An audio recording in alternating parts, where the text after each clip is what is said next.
بدايه مطالبكم. مدحت الحداد مؤسس ائتلاف ثوار الميدان. احنا في الميدان من زمان، وانا شايف النهارده لو الناس اللي هناك بدات تتكلم بصوره مختلفه عن الاولانيه، والمجموعه البشريه اللي موجوده هناك بقت مختلفه عن المجموعه اللي قامت في الثوره، وبقى النهارده بيقولوا مثلا مش عاوزين الجيش. ده بيقال هل الجيش اللي هو كل يوم الصبح بيقول تحيا جمهوريه مصر العربيه والعصر بيقول يعني شاربين وطنيه كلهم وحشين؟ طب النهارده لو الجيش هنعتبر ان الجيش مش موجود والنائب العام مش موجود ووزير الداخليه مش موجود، مين يمسك البلد؟ يبقى البلد عاوزه ايه؟ اذا البلد النهارده لها مخطط هي ماشيه فيه. تونس مشيت ومالهاش رئيس، العراق مشيت ومالهاش رئيس، مصر مشيت ومالهاش رئيس، ليبيا هتمشي وما فيهاش رئيس، سوريا هينزل منها الرئيس. يعني احنا كلنا هنعيش في فوضى. بعد ما كنا هنعيش قلنا الحمد لله الثوره قامت، يبقى احنا لازم الشعب يدرك شيء. نمرة واحد، مين يؤمننا؟ نمرة اتنين، لازم ندير عجلة الانتاج عشان نعرف ناكل. ولو في كذا اقتراح ان قالوا مثلا المصانع النهارده تشتغل، رئيس الوزراء ينزل فيها يقول ربع الفلوس او اللي بتطلع من الانتاج ياخدوه عشان العمال، وهنا هيزودوا الانتاج، وده فكر موجود. في فكر تاني عملوه وقدمناه لرئيس الوزراء، تامين المتقاعدين، يامنوا البلد من المتقاعدين، وعاوزين نشوف بعد كده لنا لقاء تاني. بالنسبه لك يا دكتور؟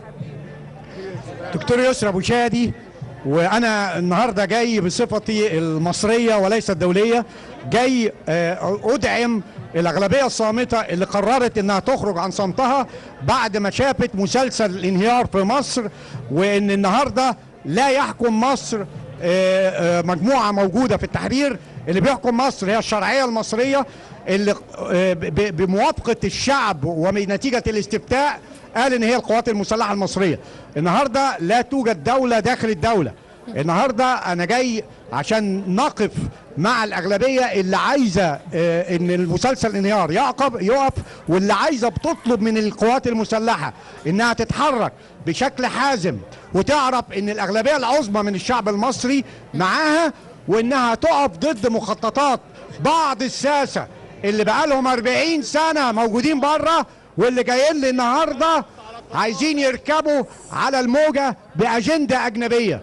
النهارده كل المخطط ده لازم يقف، وهي البدايه ان شاء الله تكون النهارده. وبالنسبه لك؟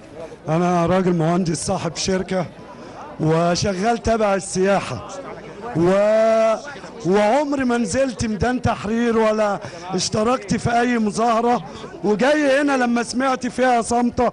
انا برضو من الفئه الصامته ديت اللي ما بتتكلمش، وحالي واقف وعندي مرتبات عمال ومش عارف اعمل ايه، وجاي علشان قرارات المجلس العسكري لازم تحترم.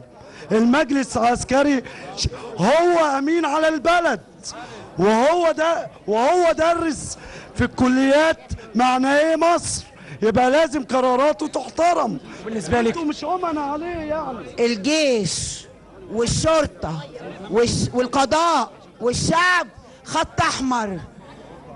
اللواء سياده اللواء الفنجري قوي مش عاجبهم، وعصام شرف الدكتور عصام شرف مش عاجبهم، لا الطيب عاجبهم ولا القوي عاجبهم. احنا عايزين الجيش يحمينا ويقف معانا هو والشرطه والقضاء.